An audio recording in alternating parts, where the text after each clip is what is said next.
I remember very clearly the first time I saw Darcus.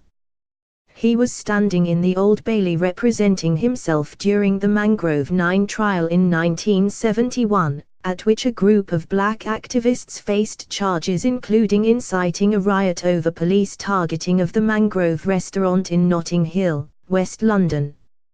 I was watching from the gallery and he seemed this incredible, almost romantic figure standing up against the state on behalf of the black community. I was active in the women's movement and also the Scrap Suze campaign, and so Darcus and I moved in the same circles, although he was a far more prominent figure. He was editing Race Today and part of a generation of activists who were really internationalist in outlook. They took it for granted that people from the Caribbean, Africa and India were all involved in the same struggle. Today we've become more fractured and caught up in individual concerns, and perhaps we have lost something of that sense of common cause. Once Darcus started to appear on television, his fame spread and he became known to a whole new generation. It helped that he was very outspoken. He also instinctively understood that you have to use every platform available to make your voice heard, writing, appearing on television, whatever it took. He had a big personality, but he always understood that it wasn't about him, that there was a bigger picture. He had a really mischievous streak and enjoyed provoking people. When he first met me, I don't think he thought I was quite left-wing enough, but, as time went on, he could see that I was prepared to make a stand on issues.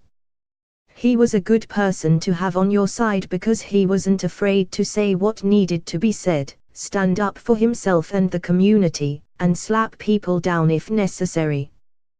While he could be quite acerbic at times, he was also very witty.